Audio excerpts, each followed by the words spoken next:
Benvinguts a tothom, bienvenidos a una conferencia más aquí en Girona.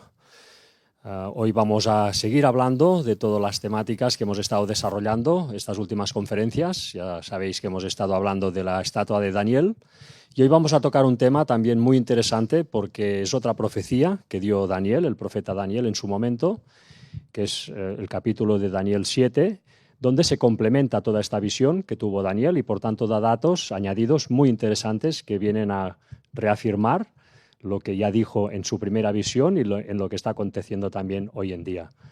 Por lo tanto, os invitamos pues a estar atentos, a poder sacar información valuosa de todo esto y valiosa.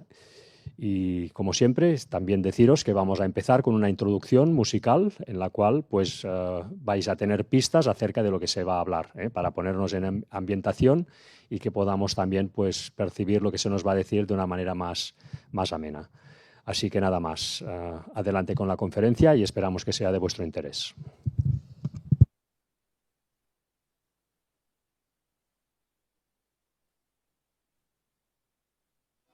By the rivers of Babylon, there we sat down.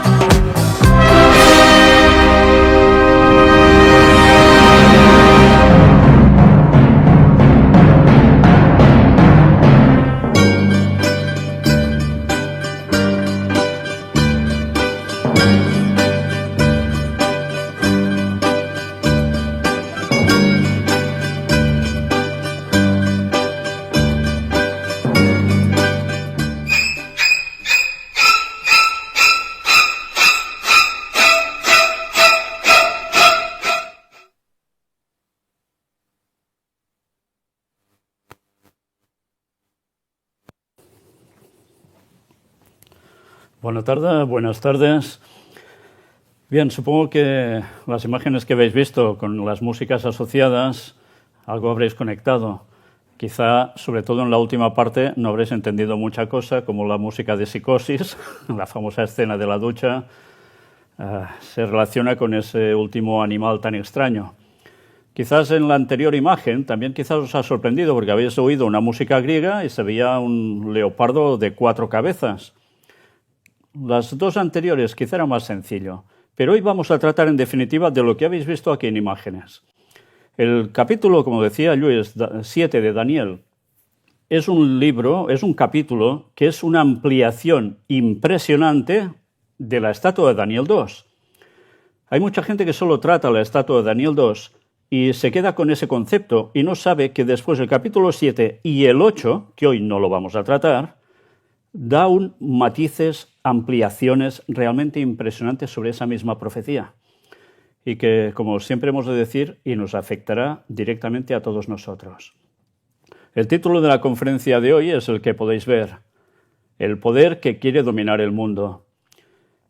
Y hablamos en futuro, pero hoy vamos a ver también que este mismo poder ya estaba en el pasado. Empezamos a leer Daniel capítulo 7. Iremos versículo por versículo, hemos puesto una ilustración de cada versículo o 2 versículos para que veáis cómo realmente hay una asociación de conceptos y así visualicéis quizá mejor lo que Daniel estaba viendo. Llegará un punto en medio de los versículos que empezaremos a hacer una información más extra de lo que se está leyendo, que es a lo que nos va a llevar el texto. Esto empieza así. Y mirad cómo una vez más Daniel sitúa el momento en el cual él tiene este sueño. En el primer año de Belsasar, rey de Babilonia, tuvo Daniel un sueño y visiones de su cabeza mientras estaba en su lecho. Luego escribió el sueño y relató lo principal del asunto. Daniel dijo: miraba yo en mi visión de noche, y aquí que los 4 vientos del cielo combatían en el gran mar. Y 4 bestias grandes, diferentes la una de la otra, subían del mar. La primera era como león y tenía alas de águila.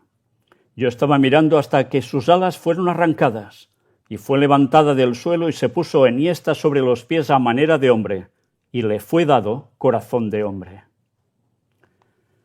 Y aquí otra segunda bestia, semejante a un oso, la cual se alzaba de un costado más que del otro, y tenía en su boca 3 costillas entre los dientes, y le fue dicho así: levántate, devora mucha carne.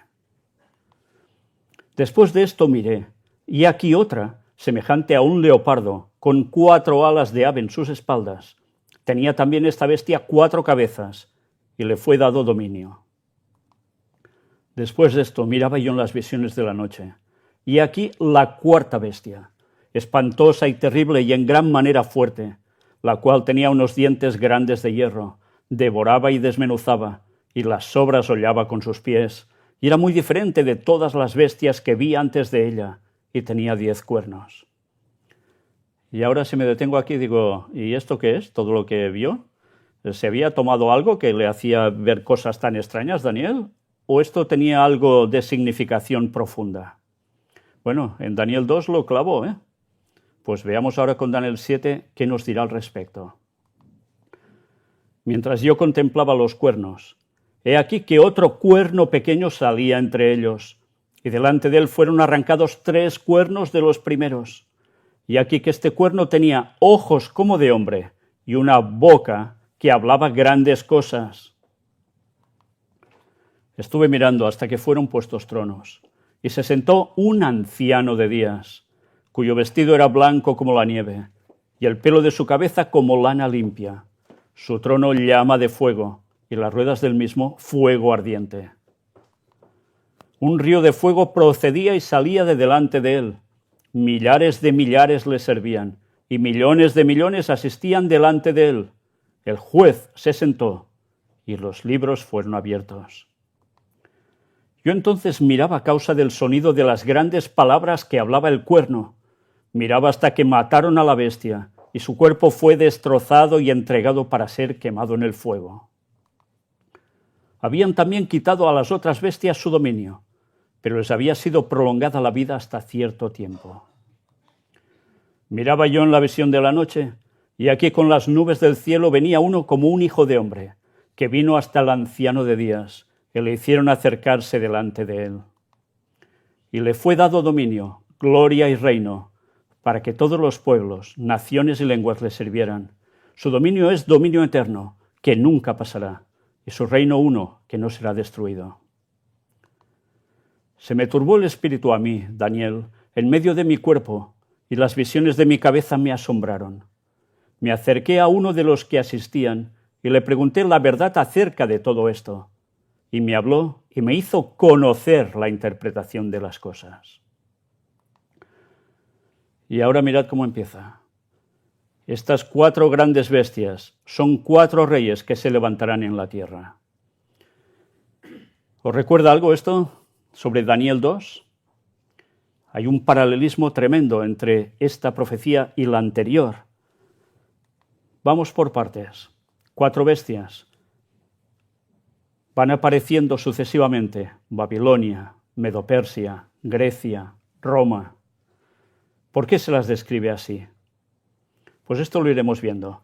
Bíblicamente hemos visto que al principio él ve que hay unos vientos que chocan entre sí.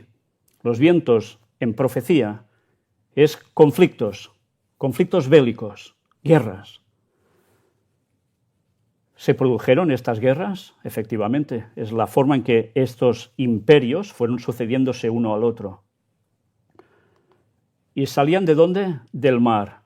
Y el mar en profecía son multitudes de gente, mucha gente. Aquí tenéis el paralelismo. Supongo que mientras iba leyendo quizás ya estabais mentalmente asociando conceptos con la anterior profecía. Babilonia, cabeza de oro en la estatua de Daniel 2, león alado en la profecía de Daniel 7, Medo-Persia, pechos y brazos de plata, el oso, que tenía 3 costillas entre los dientes. Y luego veremos qué es esto. Grecia, la parte del bronce, aparece también como el leopardo con 4 cabezas y 4 alas. Roma, que hemos visto también que aparece esa bestia, que incluso dice que tiene algo de hierro, ¿no? Está desmenuzando con el hierro.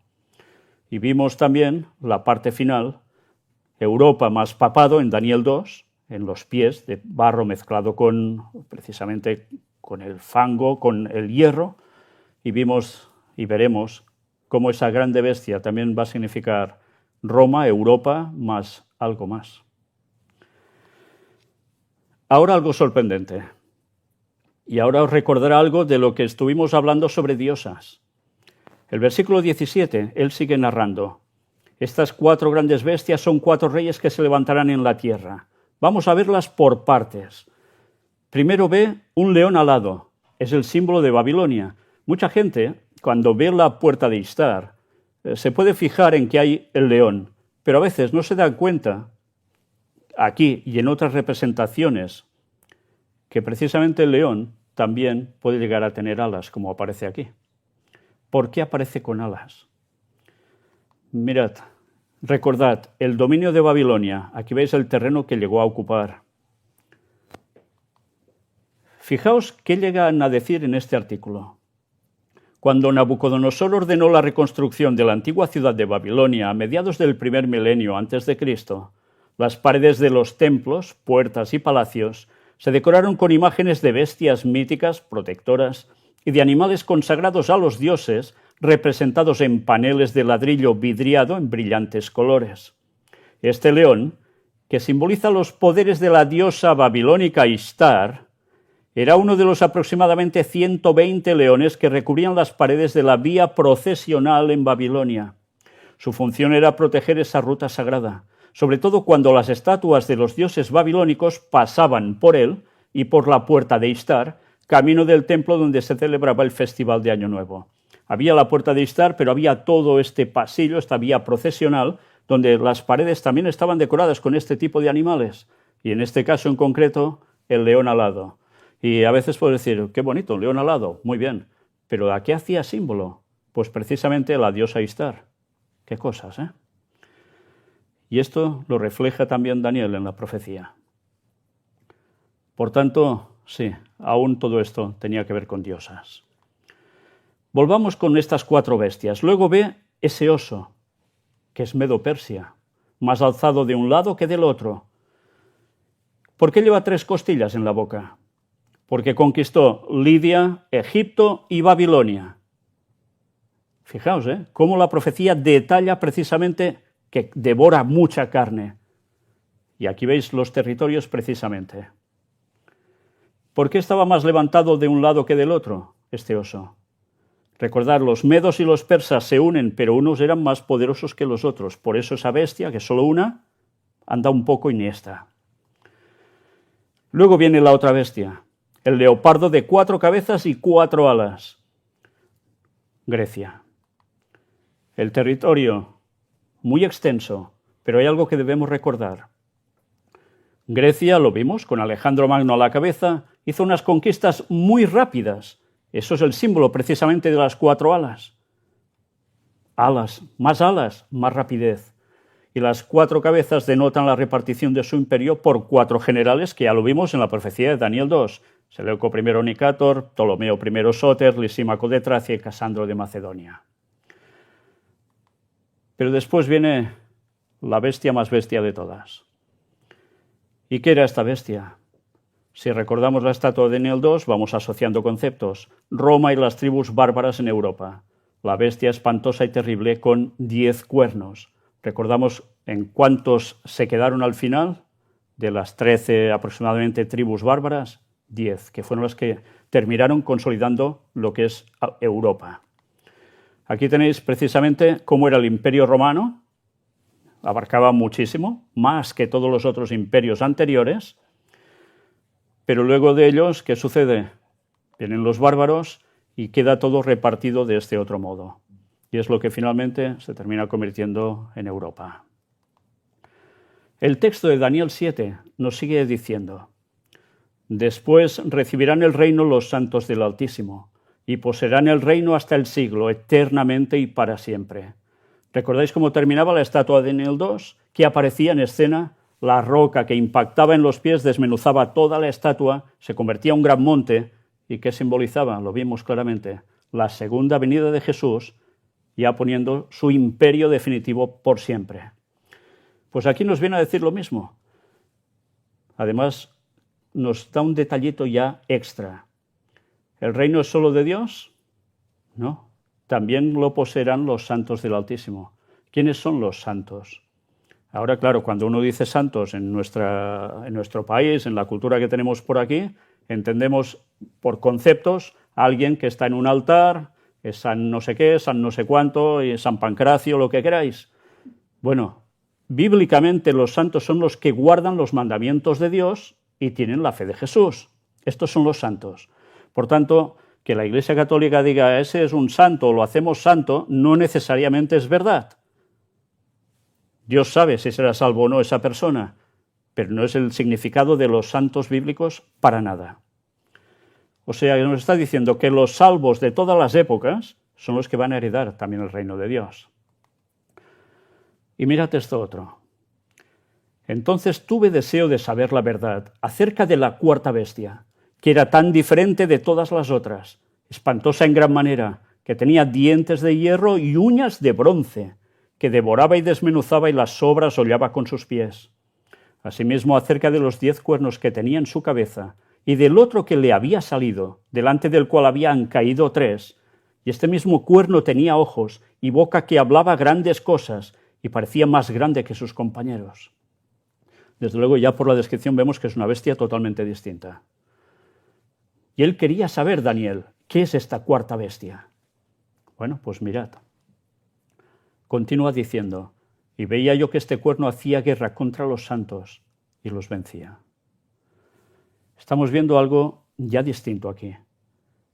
Ese poder se dedica a ir contra los santos, que bíblicamente son los que guardan los mandamientos de Dios y tienen la fe de Jesús.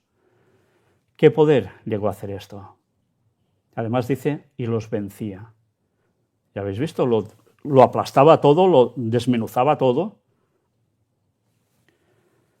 Deberemos indagar un poco para saber quién era este poder. Continúa diciendo, hasta que vino el anciano de días y se dio el juicio a los santos del Altísimo. Y llegó el tiempo y los santos recibieron el reino.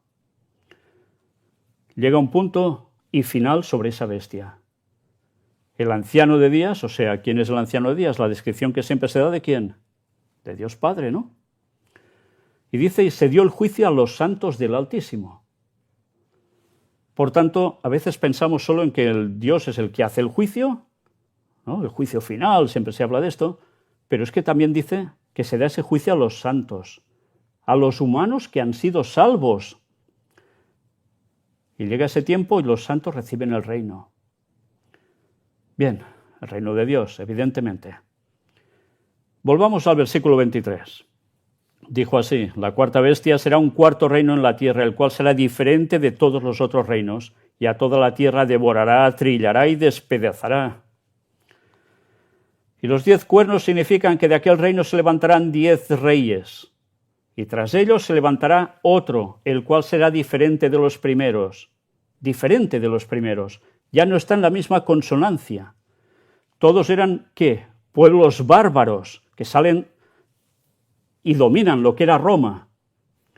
Pero es que resulta que nos habla que de repente hay uno que es distinto de esos primeros. Y además dice, y a 3 reyes derribará. Bueno, pues vamos a profundizar un poco en todo esto. Mirad, esto lo podéis buscar por vosotros mismos para encontrar datos. 3 grupos germánicos abrazaron el arrianismo. ¿Qué era el arrianismo? ¿Lo sabéis? Era una forma de religión cristiana en el cual decían que cuántos había en la deidad. Dios Padre, Dios Hijo, pero no Espíritu Santo. Eran contrarios a esto. Y presionaron las fronteras del Imperio Romano. O sea, eran 3 tribus bárbaras que aceptaron el cristianismo, pero en la forma de arrianismo, eventualmente contribuyendo a su desintegración. Estas tribus bárbaras no causaron la caída por sí solas, pero su influencia, junto con otros factores internos y externos, llevó al colapso del imperio. Mirad estos 3 grupos, ¿quiénes eran? Visigodos, liderados por Alarico, saquearon Roma en el año 410, ya de la era cristiana, marcando un golpe simbólico y real para el imperio. El otro, los vándalos, cruzaron el Rin el río, en 406-407, se establecieron en Hispania y eventualmente conquistaron África, convirtiéndose en una amenaza naval. Y luego los ostrogodos, bajo la presión de los hunos, se asentaron en Italia y eventualmente establecieron su propio reino. Estos grupos, a diferencia del resto de los pueblos germánicos, se convirtieron al arrianismo, una forma de cristianismo considerada herética por la Iglesia Católica, que ya existía entonces.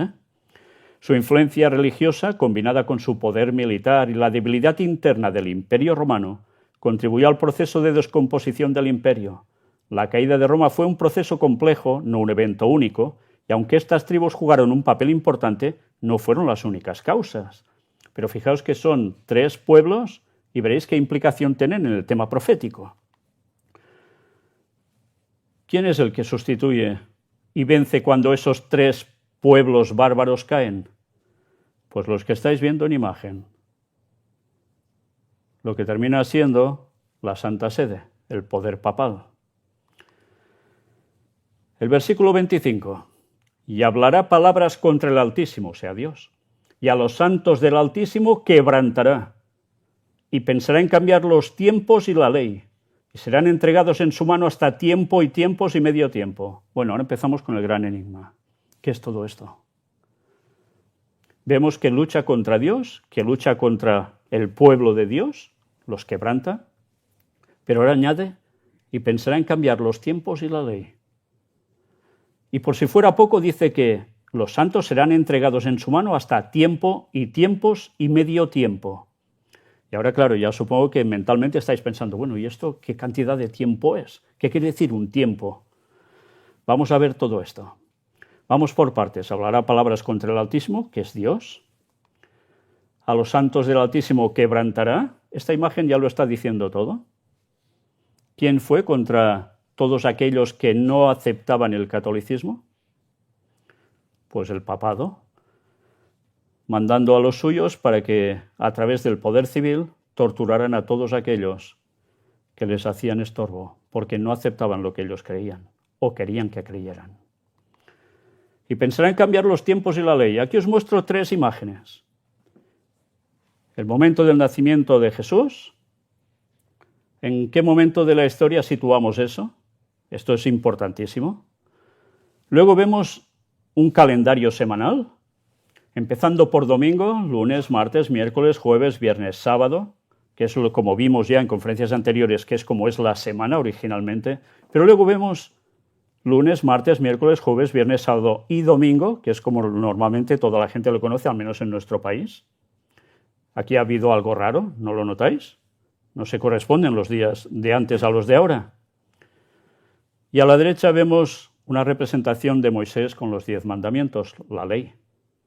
Ahora explicaremos todo esto. Y recordad, serán entregados en su mano hasta tiempo y tiempos y medio tiempo.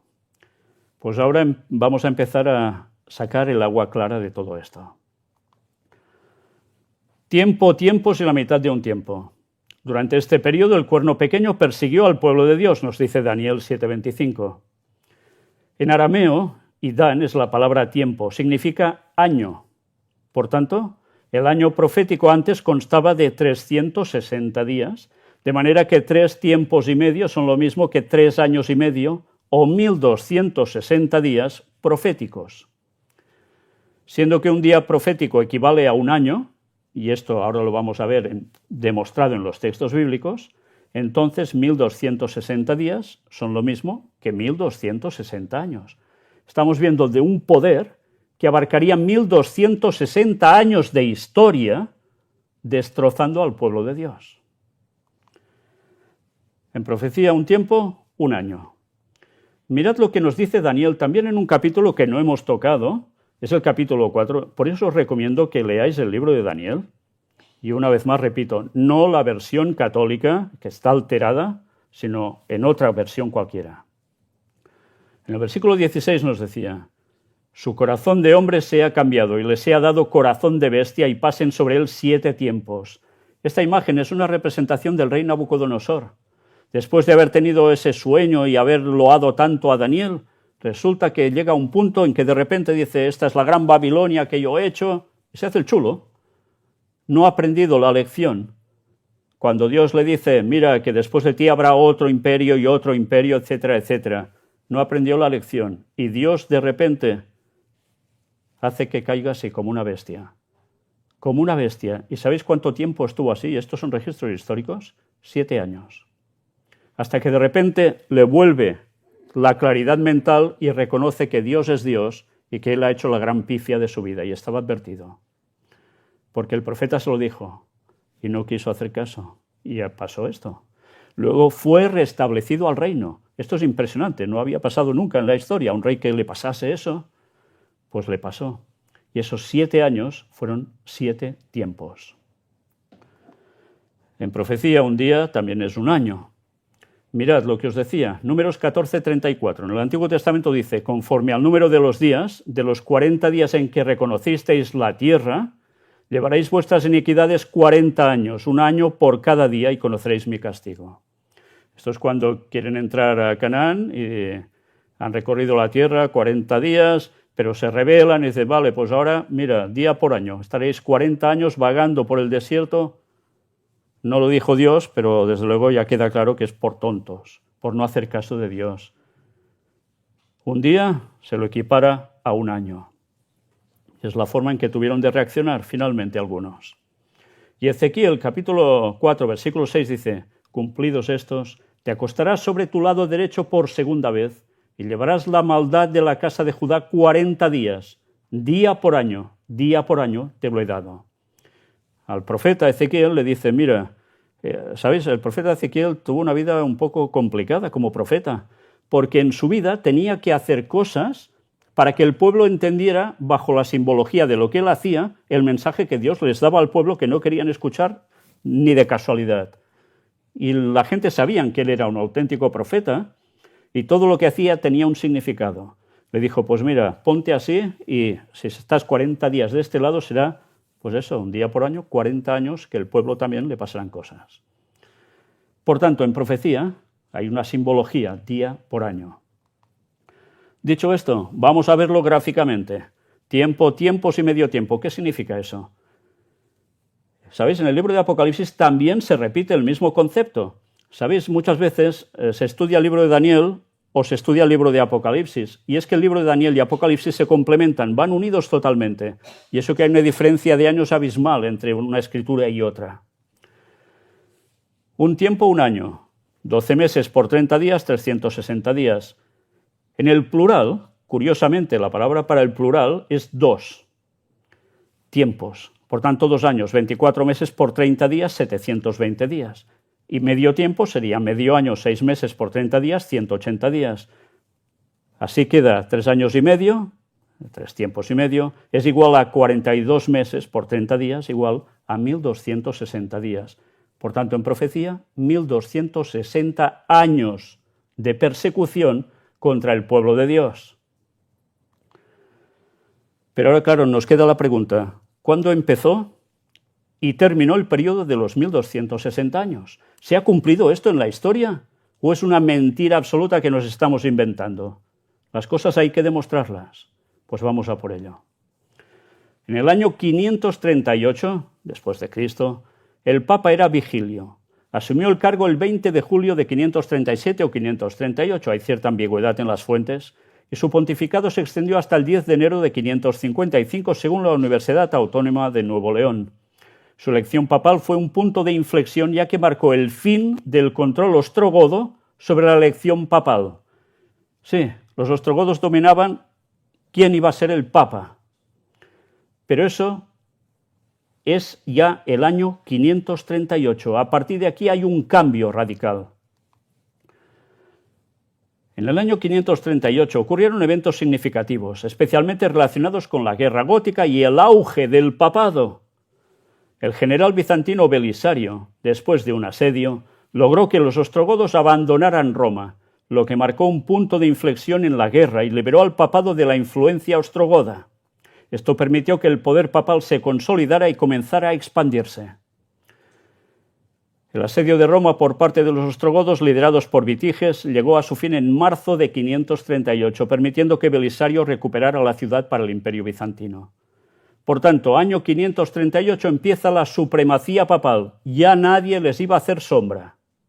Habían caído los 3 anteriores pueblos bárbaros. Y de allí el papado coge el poder. La salida de los ostrogodos de Roma liberó al papado de su control, lo que llevó a un aumento del poder político y religioso del papa. Recordad, no solo era cuestión religiosa, también cuestión política. Algunos consideran que este año marca el inicio de una era de supremacía papal, con el papa asumiendo un papel más importante en la política europea. Bueno, absoluto, en nada fue. En resumen, el año 538 fue un punto de inflexión en la historia de Europa, marcado por el fin del asedio de Roma y el fortalecimiento del papado. Por tanto, en un mapa cronológico, poned 538. Ahora id pensando, si a partir de aquí son 1260 años, ¿dónde nos va a llevar esto? Vamos por partes. Vamos a ver este ascenso del cuerno pequeño. Retrocedemos 5 años. En el año 533, el emperador Justiniano publicó un decreto reconociendo al obispo de Roma como la cabeza de todas las iglesias santas, lo que es conocido como ser papa. Pero esto fue en el 533. Para hacer efectivo ese nuevo decreto, envió a su general Belisario a África con un ejército para aplastar a los opositores vándalos. El mismo general luchó después contra los ostrogodos, quienes habían vencido a los érulos, expulsándolos por fin de Italia en el año 538. Entonces se hizo efectivo el edicto. Fijaos, pasa esto unos años antes, pero el edicto empieza en 538. Por tanto, el punto de la profecía a partir de aquí. Eso otorgó al papado el poder pleno, tras la división de los territorios romanos por los reinos bárbaros. De esa manera, los 3 cuernos, que son 3 reinos, fueron arrancados delante del cuerno pequeño, que es lo que aparece en Daniel 7:8. Entonces, ¿ese cuerno pequeño quién es? Así se efectuó la transición de la Roma pagana a la Roma papal. ¿Recordáis la estatua de Daniel? Roma era hierro, las piernas de hierro, pero ¿y los pies? ¿Se quedó sin hierro en los pies? No, seguía habiendo hierro. Por tanto, transición de Roma, ¿de qué tipo? Pagano, ¿a qué? A Roma papal. Sigue siendo Roma. Aquí tenéis los 3 pueblos, ostrogodos, érulos, vándalos, ya los veis marcados con crucecita, son aniquilados, desaparecen del mapa, y eso le da el poder total ya precisamente al papado. El papado se convirtió en el poder político-religioso que dominaría por 1260 años. ¿Es verdad esto? ¿Os lo creéis porque lo digo yo o...? No, vamos a demostrarlo, ¿eh? A la derecha os hemos puesto una imagen donde hay los papas de toda la historia. Incluso algunos, antes de ser papa, eran obispos de Roma y luego les dijeron papas. Bueno, esto no es correcto. Esos obispos de Roma eran los que estaban mandando en la iglesia, pero no eran papas. Papa era considerado por encima de todas las iglesias, pero ellos lo incluyen así. Bien. Aquí hay más de los 1260 años porque llegamos hasta el papa actual. Ha sido añadido, ¿eh? Pero mirad si ha habido papas. El texto decía, hablará palabras contra el Altísimo. Vamos a ver qué era todo esto. Fijaos, Diccionario Eclesiástico de Ferraris.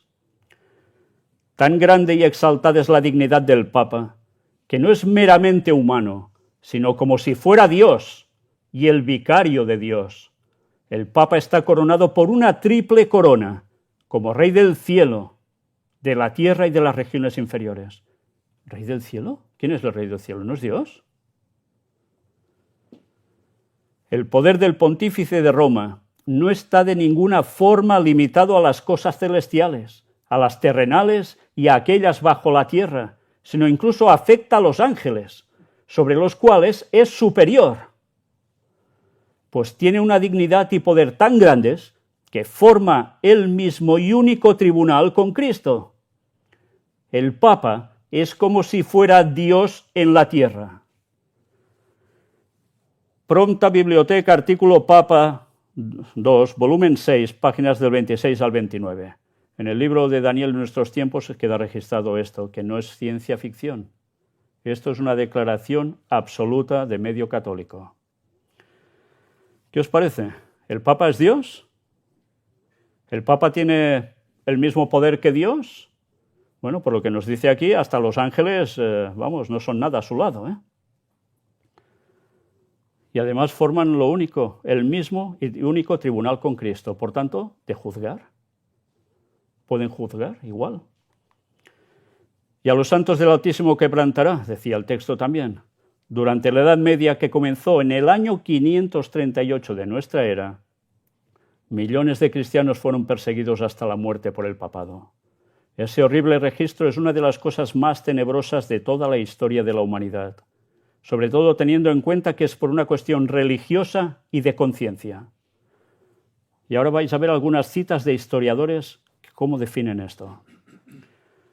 El que la Iglesia de Roma ha derramado más sangre inocente que cualquier otra institución que jamás haya existido en el género humano es algo que no cuestionará ningún protestante que posea un conocimiento fundado de la historia. Esto aparece en Historia del Racionalismo en Europa, según Lecky. Es el poder que más gente ha llegado a asesinar. Además, por tener una creencia distinta. Impresionante, ¿eh? Esto es historia. La Iglesia católica romana ha perseguido. Solo un lego en historia osará negarlo. O alguien que no entienda nada de historia. 150 años después de Constantino, los donatistas fueron perseguidos y en ocasiones muertos. En Francia y en España se persiguió a los protestantes bajo la plena aprobación de las autoridades de la Iglesia. Recordad la Inquisición, ¿eh? Siempre hemos defendido la persecución de los hugonotes, protestantes franceses, y la Inquisición española. Cuando considera que es bueno el uso de la fuerza física, la empleará. ¿Habría de conceder absoluta libertad e igualdad a todas las iglesias y a todas las fes?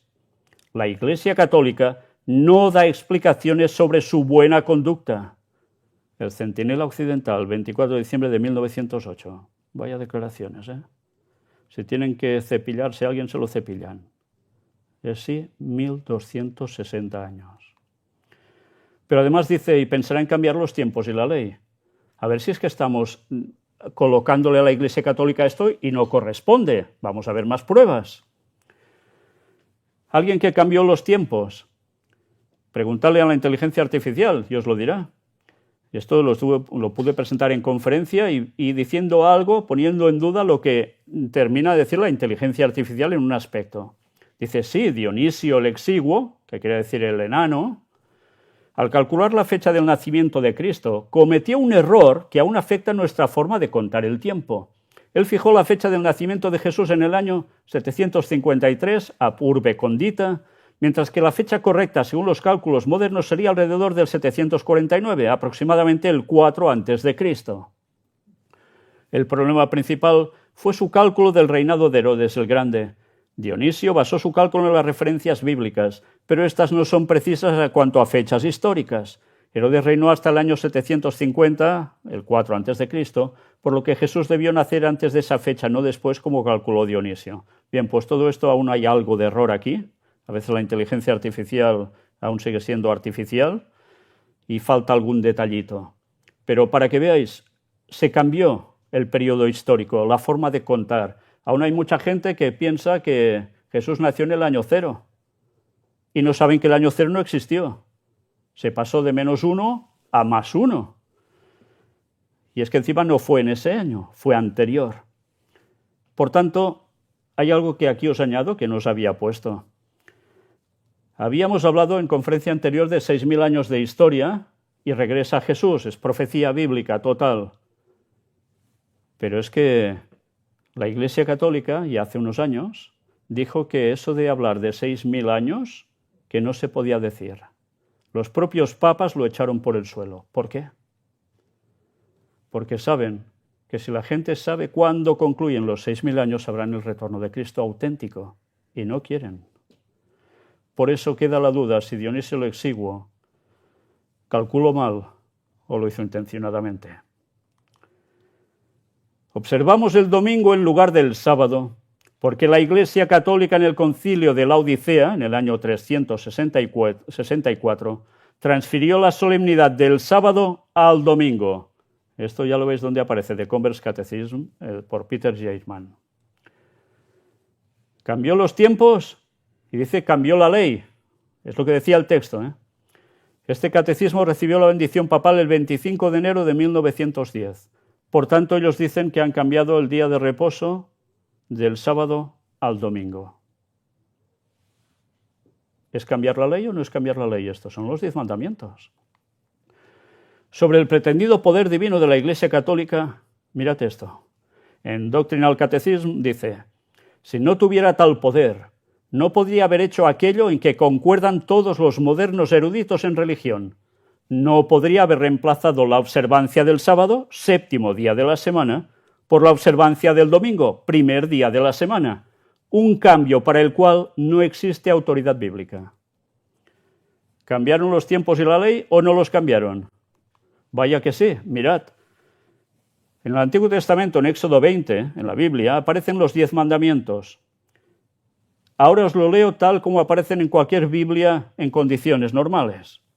Primer mandamiento, no tengas otros dioses aparte de mí. Segundo mandamiento, no te hagas ningún ídolo, ni figura de lo que hay en el mar debajo de la tierra. No te inclines delante de ellos ni les rindas culto, porque yo soy el Señor tu Dios, Dios celoso que castiga la maldad de los padres que me odian en sus hijos, nietos y bisnietos, pero que trato con amor por 1000 generaciones a los que me aman y cumplen mis mandamientos. Bueno, dice, aquí falta un trozo en el mar, en el cielo, etc. Fijaos bien en este segundo mandamiento, lo habéis leído, ¿eh? En definitiva, no tendrás imágenes para adorar. El tercero, no tomarás en falso el nombre del Señor tu Dios, porque Él no dejará sin castigo a quien toma su nombre en falso. El cuarto, recuerda el día del sábado para santificarlo. 6 días trabajarás y harás todos tus trabajos, pero el día séptimo es día de descanso para el Señor, tu Dios. No harás ningún trabajo, ni tú, ni tu hijo, ni tu hija, ni tu siervo, ni tu sierva, ni tu ganado, ni el extranjero que viva en tus ciudades. Pues en 6 días hizo el Señor el cielo y la tierra, el mar y todo cuanto contiene, y al séptimo descansó. Por eso bendijo el Señor el día del sábado y lo hizo sagrado. Acordaos del segundo y el cuarto, ¿eh? El quinto, honra a tu padre y a tu madre para que vivas una larga vida en la tierra que te da el Señor tu Dios. El sexto, no mates o no matarás. El séptimo, no cometerás adulterio. El octavo, no robarás. El noveno, no digas mentiras en perjuicio de tu prójimo. Y el décimo, no codicies la casa de tu prójimo, no codicies su mujer, ni su esclavo o su esclava, ni su buey, ni su asno, ni nada que le pertenezca. 10 mandamientos, ¿eh? ¿Los habéis visto cómo son? Según se ha cambiado por el papado en el catecismo, aparecen así. El primero, yo soy el Señor tu Dios, no tengas otros dioses aparte de mí. Este está bien, ¿eh? Igual que en Éxodo 20. El segundo, no tomes el nombre del Señor tu Dios en vano. Oye, ¿qué ha pasado aquí? Aquí ya nos lo dice, notemos que el segundo mandamiento, según la Biblia, se ha eliminado totalmente. Y el tercero ha pasado a ser el segundo. De un plumazo borrado. El de las imágenes. Qué cosas, ¿eh? ¿Por qué será? El tercero, santificar las fiestas. Hemos visto antes que el cuarto era el sábado, guardar el sábado. Y en cambio, como han eliminado el de los ídolos, pasan uno atrás. Y encima no dicen guardarás el sábado, sino santificarás las fiestas. Con lo cual el sábado se va a la porra. Vaya, ¿cambió los tiempos y la ley o no? Los otros, el cuarto, honrar padre y madre, el otro, no matarás, no adulterarás, no robarás, no dirás falso testimonio contra tu prójimo. Pero claro, se encuentran en que les quedan 9 mandamientos. Pues, ¿cómo se arregla eso? ¡Hala! Ya veréis, unas tijeritas, un recorte, un empalme, ya lo tenemos. El décimo, que era el no codiciarás todo lo de tu prójimo, pues dicen, no codiciarás la mujer de tu prójimo, el 9. Y el décimo, el resto de cosas de tu prójimo, no las codiciarás. ¡Hala! Ya tenemos 10. ¿Os dais cuenta? Así se ha arreglado y ya tenemos 10 mandamientos cuando nos han timado de mala manera. Y esto se ha enseñado durante siglos y siglos y la gente se lo ha tragado porque no lee sus Biblias. Por eso. ¿Cambiará los tiempos y la ley? ¿Se aplica a la Iglesia Católica Romana? Hemos dicho 1260 años, empezamos por 538. Si sumáis, eso os lleva ¿a qué año? 1798. ¿Y qué sucede en esa época? En 1798, el general Luis Alexandre Berthier, bajo las órdenes de Napoleón, ocupó Roma y proclamó la República Romana, tras la captura del Papa Pío VI. Este evento fue parte de las guerras revolucionarias francesas y marcó un hito en las relaciones entre Francia y el papado. Aquí tenéis al general Berthier en una batalla al lado de Napoleón, y es el que es enviado precisamente para que apresara al Papa en Roma. Y era el Papa que veis aquí, Pío VI, que no es que esté haciendo kung fu ni nada de eso con la mano así, sino que es la bendición del 6, que tiene tanto que ver con el hombre y que tiene tanto que ver con 3 seises, etcétera, etcétera, que eso hablaremos más adelante si Dios quiere. Mirad que llevaba en la cabeza la triple corona. ¿Os dais cuenta? De abajo de la tierra y del cielo. Era Dios. Era Dios. Vamos a hacer historia. Ocupación de Roma. El 10 de febrero de 1798, Berthier lideró la entrada de las tropas francesas en Roma, provocando la huida del Papa y la posterior proclamación de la República Romana. Pío VI fue apresado y llevado a Francia, donde murió en 1799. La ocupación de Roma y la creación de la República Romana fueron un golpe a la autoridad papal y un avance de la influencia francesa en Italia. O sea, ¿qué recibe ese poder papal en 1798? ¡Pam! Una herida brutal, que leeremos que en Apocalipsis, y eso lo veremos en otro tiempo, espero que no sea en otro tiempo profético de un año, esperemos que sea antes, veremos algo al respecto. Las tensiones entre Francia y el papado continuaron hasta la firma del Concordato de 1801, que restableció ciertas relaciones entre ambos. Apocalipsis define esto como la herida mortal. Pero ¿sabéis qué dice Apocalipsis? Que esa herida mortal que recibe el Papa muere, ¿eh? Dice que después fue sanada. Y cuando dice que fue sanada, ya dices, miau, esto pinta mal. Esto pinta mal. Porque si es sanada quiere decir que volverá a las andadas. Por eso el título de la conferencia tenía que ver no solo con un poder del pasado, sino de un futuro. Para que lo veáis gráficamente, 538, tiempo es la mitad de un tiempo, 1260 años, nos lleva hasta 1798.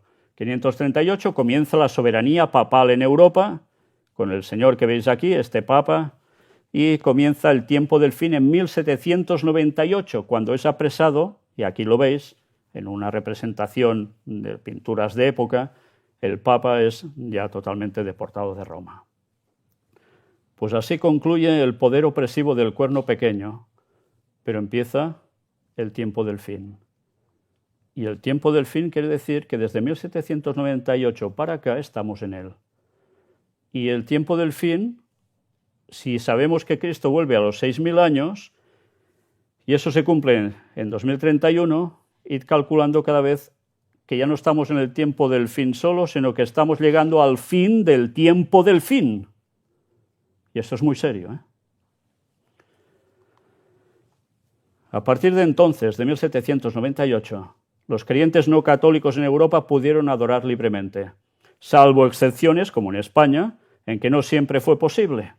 Pero en poco tiempo eso volverá a cambiar y será peor que nunca. Sí, será peor que nunca. Porque esa herida mortal será sanada. ¿Será sanada o ya fue sanada? Eso lo veremos también próximamente.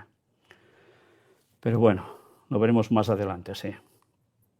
El texto de Daniel termina diciendo: pero se sentará el juez y le quitarán su dominio para que sea destruido y arruinado hasta el fin. Este poder papal.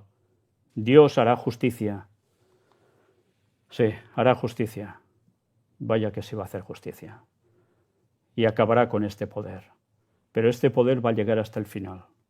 Solo Dios va a acabar con él, nadie más.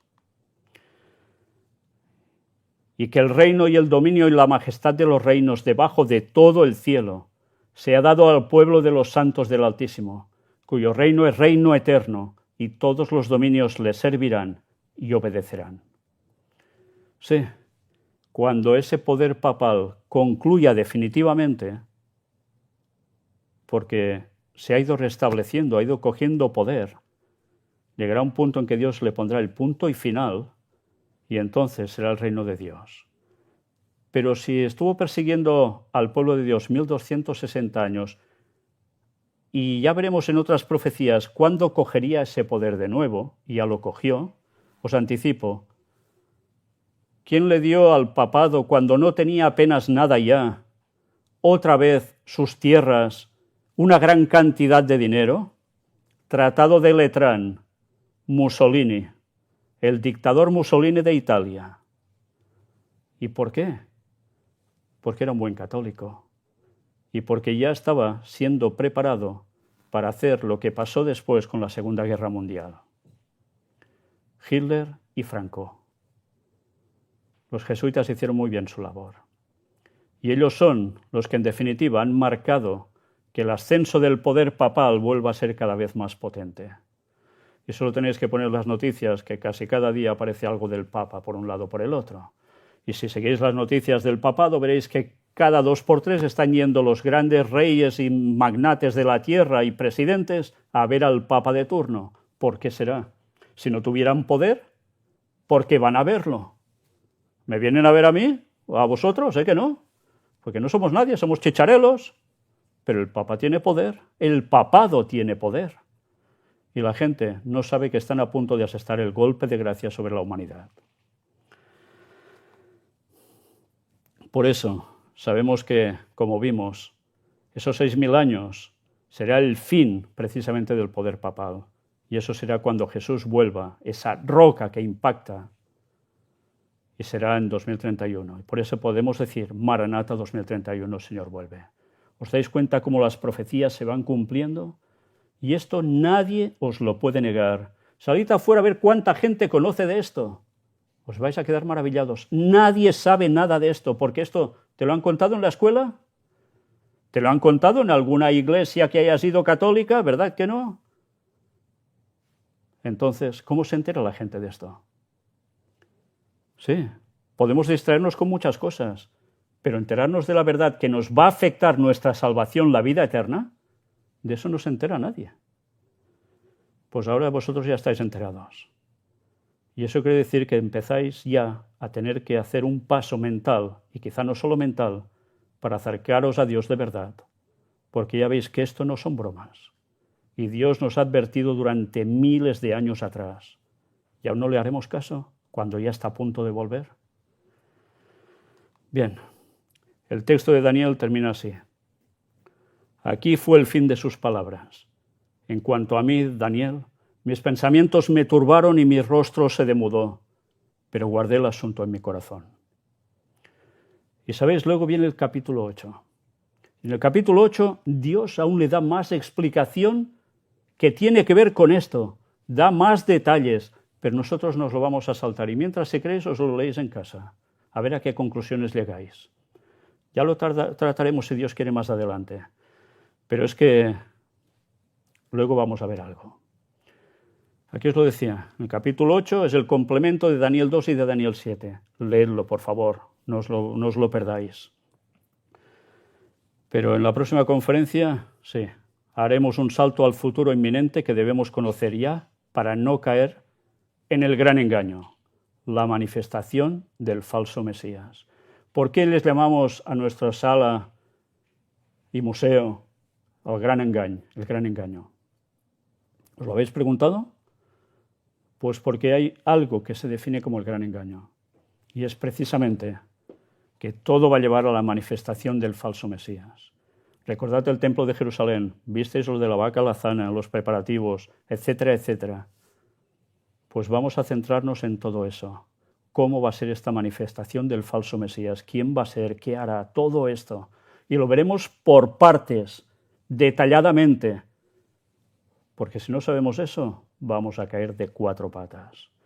Y os dejo precisamente con la presentación de la próxima conferència. Dissabte 2 d'agost a les 17 hores, la sala de conferències del Museu El Gran Engany presenta El Gran Engany, la manifestació del fals Messies. Algú prepara el terreny per la seva aparició? A on es mostrarà? A on posarà el seu tron? Quan serà?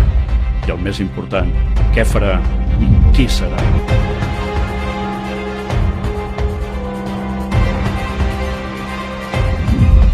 el que mai t'explicaran a les notícies.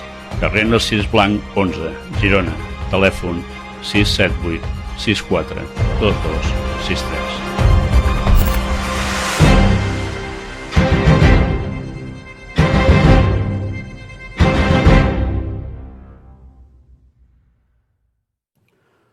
En definitiva, son temas de lo que podríamos poner en nuestra serie de puertas dimensionales, porque va a ser una continuación de algo que no terminamos de presentar del todo en su momento, donde pondremos noticias actuales que tienen que ver con toda esta cuestión y para que veáis que realmente las profecías se cumplen delante nuestro y se van a terminar de cumplir muy pronto y con hechos tan extraordinarios que ni ahora podemos llegar a imaginar, ni incluso nosotros que llevamos tantos años en esto.